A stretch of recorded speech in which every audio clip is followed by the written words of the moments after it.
रामेश्वरम के उस मल्लाह के बेटे जिसके एक कान में गीता के श्लोक गूंजते थे और दूसरे कान में डार्विन के सिद्धांत।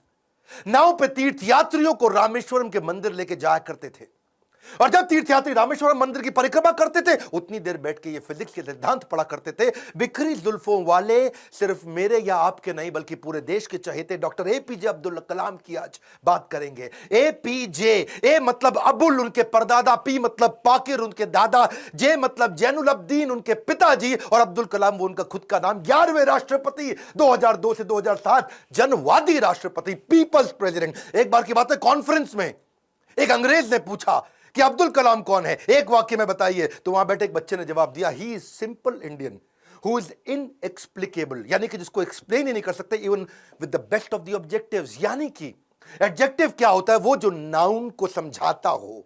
संज्ञा की विशेषता को विशेषण बोलते हैं। दुनिया के सारे विशेषण लगा दो पर उनकी विशेषता को परिभाषित नहीं किया जा सकता। ऐसे थे अब्दुल कलाम। एक बार किसी बच्चे ने उनसे पूछा सफल होने का क्या मंत्र है, बोले 4 चीजें करनी है, 4 बातें। समझ लो ये वीडियो गेम चेंजर है। 4 बातें बोला, सफल होने के लिए पहले बनाओ बहुत जबरदस्त एम, ग्रेट एम। दूसरा, उस एम के लिए सारी नॉलेज एक्वायर करते जाओ, उसके लिए जो चाहिए नॉलेज एक्वायर कर लो। तीसरा, फिर करो दबा के हार्ड वर्क। और चौथा, परसीवरेंस, हार नहीं माननी है भैया। क्या नहीं माननी? हार नहीं माननी। जीवन को हमेशा ऐसे जियो कि जीवन खत्म होने के बाद भी लोग जिंदगी भर आपको याद रखें, अपनी अपनी जिंदगी तक आपको याद रखें। शुरू से शुरुआत करते हैं। डॉक्टर एपीजे अब्दुल कलाम, 15 अक्टूबर 1931 को उनका जन्म रामेश्वरम के तमिलनाडु में हुआ था। कमजोर आर्थिक स्थिति के एक मुसलमान परिवार में उनका जन्म हुआ। पेशे से उनके पिता नाविक थे, और पिता क्योंकि ज्यादा पढ़े लिखे नहीं थे तो शुरू से उनको काफी तकलीफें आई। एक बार क्लास के अंदर उनका एक दोस्त हुआ करता था जो कि मुख्य पुरोहित को बेटा था, और मुख्य पुरोहित को बेटा जो रामदास शास्त्री अपने इसके साथ में पहली बेंच पे बैठे मास्टर जी नाराज हो गए। ए मुसलमान लड़का प्रमुख शास्त्री के बेटे के साथ पहली बेंच पे कैसे बैठा? उनको लगा कि थप्पड़ पीछे बैठा दिया, भाग पीछे जाकर के बैठ। अब्दुल कलाम चुपचाप जाके पीछे बैठ गए।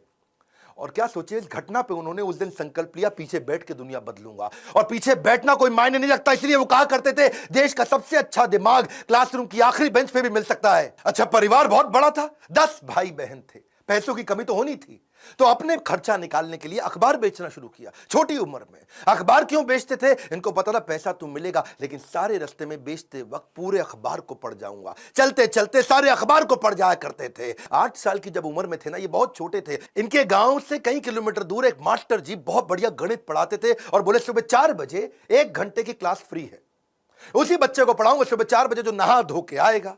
अब ये कई किलोमीटर दूर सुबह 3 बजे उठ के तैयार हो के नहा के ठंडे पानी से किसी भी मौसम में, सर्दी हो बारिश हो या तूफान हो, 4 बजे पहुंच जाया करते थे। कलाम जब रात को भी घर में पढ़ते थे तो उनके वहां पे लालटेन होती थी, केरोसिन ऑयल से जलने वाली। 7 से 9 केवल 2 घंटे का तेल था इनके पास में, वो केरोसिन ऑयल, मिट्टी का तेल। लेकिन पिताजी माताजी इनकी जब देखा पढ़ने में इंटरेस्ट है तो उन्होंने अपने लिए अंधेरा रखा और इसके लिए 11 बजे तक किया। मेहनत से कभी डरे नहीं, ईमानदारी से कभी हटे नहीं, छोटा लक्ष्य देखना, पाप के